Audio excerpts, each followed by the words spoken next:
पाल हत्याकांड में फरार चल रहे 5 लाख के इनामी बदमाश माफिया अतीक अहमद के बेटे असद व शूटर गुलाम मोहम्मद की झांसी के बारिशा डैम के पास एसटीएफ की टीम से हुई मुठभेड़, जिसमें पुलिस की जवाबी फायरिंग में दोनों बदमाशों का हो गया एनकाउंटर, जिससे झांसी समेत पूरे प्रदेश में मचा हड़कंप। एडीजी प्रशांत कुमार के अनुसार दोनों बदमाश पुलिस पर हमला कर अतीक को छुड़ाने का बना रहे थे प्लान। एनकाउंटर के बाद सीएम योगी ने अफसरों के साथ की बैठक, जिसमें उन्होंने एसटीएफ की तारीफ, साथ ही एनकाउंटर की मांगी विस्तृत रिपोर्ट।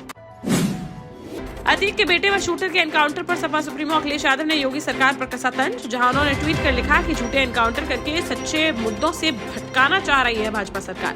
बोले भाजपाई न्यायालय पर नहीं करते हैं विश्वास, आज के व हालिया एनकाउंटरों की भी गहनता से हो जांच पड़ताल व दोषियों को ना छोड़ा जाए। सही गलत के फैसलों का सत्ता का नहीं होता है अधिकार। उमेश पाल हत्याकांड के आरोपी अतीक अहमद के बेटे असद व शूटर गुलाम के एनकाउंटर की खबर से उमेश पाल के परिवार ने ली राहत की सांस, जहां उमेश पाल की पत्नी जया पाल ने मीडिया से बातचीत में कहा कि योगी जी हैं मेरे पिता समान। उन्होंने अपनी बेटी के सुहाग के कातिलों को आज दी है सजा, जिसके लिए उन्होंने सीएम योगी आदित्यनाथ व पुलिस की टीम का जताया आभार। जया ने कहा कि योगी जी पर उन्हें है पूरा भरोसा, वह जो भी करेंगे वह करेंगे अच्छा।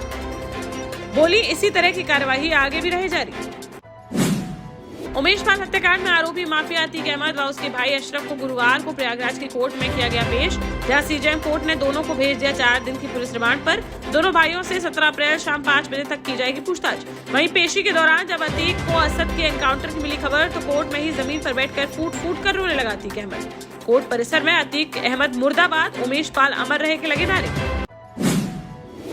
कानपुर से सपा विधायक इरफान सोलंकी के करीबियों पर लगातार कार्यवाही जारी, जहां गुरुवार को उन्नाव में सपा विधायक के करीबी वशी खान व उज्जैन की 30 करोड़ की संपत्ति को गैंगस्टर एक्ट के तहत कर लिया गया कुर्क। अचलगंज थाना पुलिस ने गांव में पहुंचकर माइक से अनाउंस कर व डुगडुगी पुटवा कर स्थानीय लोगों को किया सूचित। झांसी के बबीना थाना क्षेत्र में 4 बदमाशों ने एक व्यापारी के साथ बड़ी लूट की घटना को दिया अंजाम, जहां आरा मशीन में स्थित श्री राम राजा ज्वेलर्स के मालिक मुन्नालाल सोनी बीती रात करीब 750 ग्राम सोना व 3,60,000 रुपए कैश लेकर जा रहे थे अपने घर। तभी घर से करीब 200 मीटर पहले ही सिमरावरी सचिवालय के पास पीछे से 2 बाइकों पर आए 4 बदमाश। आगे बाइक लगाकर उनकी कनपट्टी पर तमंचा अड़ाकर छीन लिया बैग और बैग में रखा करीब 43 लाख रुपए का माल लेकर हो गए रफूचक्कर। इस घटना से क्षेत्र में मचा हड़कंप। पुलिस ने मामला दर्ज कर आसपास के सीसीटीवी फुटेज खंगाल कर बदमाशों की तलाश की शुरू। एमपी के पूर्व सीएम दिग्विजय सिंह द्वारा बीजेपी में सीएम पद के संभावित 7 चेहरों के बयान पर भाजपा महासचिव कैलाश विजयवर्गीय ने किया पलटवार, जहां पूर्व सीएम ने कहा था कि बीजेपी में 7 नेताओं ने सीएम बनने के लिए सिलवा लिया है सूट, जिस पर कैलाश विजयवर्गीय बोले कि उन्होंने शादी के बाद कभी पहना ही नहीं है सूट। बोले इस उम्र में लोग अक्सर करते हैं बहकी बहकी सी बातें। यूपी नगर निकाय चुनाव को लेकर समाजवादी पार्टी ने बीती रात अपने 8 जिलों के महापौर प्रत्याशियों की घोषणा, जिसमें उन्होंने लखनऊ से वंदना मिश्रा, गोरखपुर से काजल निषाद, इलाहाबाद से अजय श्रीवास्तव, झांसी से रघुवीर चौधरी, मेरठ से सीमा प्रधान, शाहजहांपुर से अर्चना वर्मा, फिरोजाबाद से मशरूर फातिमा व अयोध्या से आलोक पांडे को अपना प्रत्याशी किया घोषित। फिर गुरुवार सुबह आई एक लिस्ट में झांसी के प्रत्याशी में कर दिया गया बदलाव, जहां रघुवीर चौधरी के नाम को निरस्त करते हुए पूर्व विधायक सतीश जतारिया को अपना अधिकृत प्रत्याशी कर दिया गया घोषित। जिले में स्वास्थ्य सेवाओं को बेहतर बनाने के लिए झांसी जिलाधिकारी रविंद्र कुमार ने गुरुवार को मऊरानीपुर सामुदायिक स्वास्थ्य केंद्र का किया औचक निरीक्षण, जिससे स्वास्थ्य महकमे में मचा हड़कंप। इस दौरान उन्होंने कोविड जांच व वार्ड का किया निरीक्षण, साथ ही उन्होंने स्वास्थ्य केंद्र में आए मरीजों से की बातचीत, जिसमें मरीजों ने स्वास्थ्य केंद्र में ब्लड जांच न होना, प्रेगनेंसी किट का न होना व चिकित्सकों द्वारा बाहर की दवा लिखे जाने का आरोप लगाते हुए की शिकायत, जिस पर डीएम ने तुरंत सीएमओ को जाँच के आदेश देते हुए कार्यवाही करने के दिए निर्देश। महोबा में अवैध असले का प्रदर्शन कर उनकी रील बनाकर सोशल मीडिया पर वायरल करना हिस्ट्री शीटर बदमाश को पड़ गया भारी, जहां पुलिस ने तुरंत एक्शन लेते हुए जिले के टॉप 10 अपराधियों में शामिल शातिर बदमाश को कर लिया गिरफ्तार, जिसके पास से तमंचा कारतूस के साथ ही चरस भी की गई बरामद। शातिर अपराधी के ऊपर दर्ज है 25 मुकदमे, कार्यवाही कर भेजा गया जेल। निकाय चुनाव की तैयारियों का जायजा लेने मऊरानीपुर पहुंचे झांसी जिलाधिकारी रविंद्र कुमार, जहां उन्होंने मऊरानीपुर तहसील में चल रही नामांकन प्रक्रिया का किया निरीक्षण। इसके बाद उन्होंने अग्रसेन महाविद्यालय में बनाए गए स्ट्रांग रूम व मतगणना स्थल का भी लिया जायजा। नामांकन प्रक्रिया व मतगणना के दौरान कोई भी अव्यवस्था न हो, इसके लिए उन्होंने उप जिलाधिकारी को दिए कई आवश्यक दिशा निर्देश। लोकसभा चुनाव में भाजपा को हराने के लिए एकजुट होने की कोशिशों में लगे हुए हैं सभी विपक्षी दल, जिसको लेकर हाल ही में बिहार के सीएम नीतीश कुमार ने दिल्ली में कई नेताओं से की थी मुलाकात। विपक्षी दलों की नेताओं की हो रही इन बैठकों पर एमपी के गृह मंत्री डॉक्टर नरोत्तम मिश्रा ने साधा निशाना।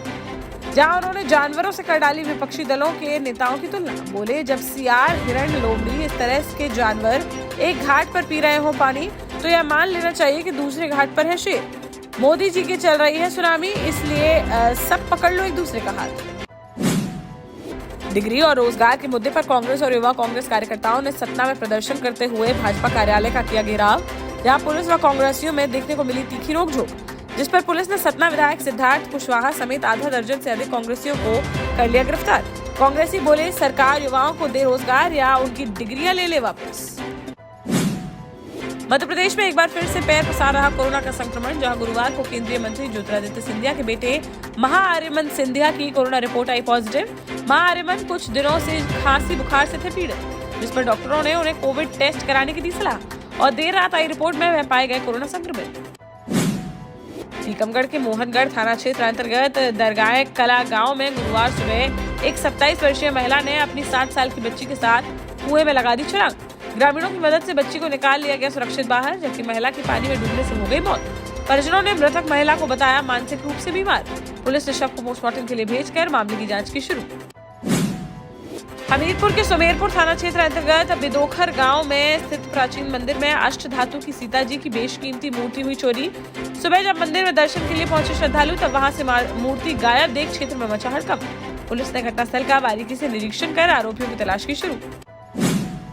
कालपी में क्रय विक्रय सहकारी समिति का चुनाव निर्वाचन अधिकारी रामकुमार, सहायक निर्वाचन अधिकारी दिलीप पटेल की देखरेख में निर्विरोध हुआ संपन्न, जिसमें सोमेंद्र सिंह सभापति व उदय प्रताप उप सभापति निर्विरोध हुए निर्वाचित। वहीं जितेंद्र पांडे को शासन द्वारा संचालक किया गया मनोनीत।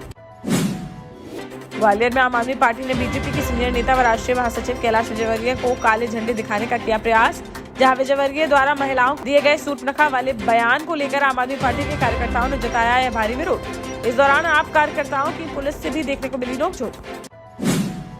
झांसी में प्राचार्य राजा राम तिवारी स्मृति संस्थान की सभा पश्चिम बंगाल के पूर्व मुख्य सचिव डॉक्टर पी के अग्रवाल की अध्यक्षता में हुई संपन्न, जहां सर्वसम्मति से प्रस्ताव पारित किया गया कि 21 अप्रैल को पूर्व प्राचार्य राजाराम तिवारी की द्वितीय पुण्यतिथि के मौके पर शिक्षा, शिक्षक और शिक्षार्थी विषय पर शैक्षिक उन्नयन संगोष्ठी का किया जाएगा आयोजन, जिसमें प्रमुख रूप से देश के प्रतिष्ठित शिक्षाविद रहेंगे प्रतिभाग। देश के प्रतिष्ठित शिक्षाविद करेंगे प्रतिभाग।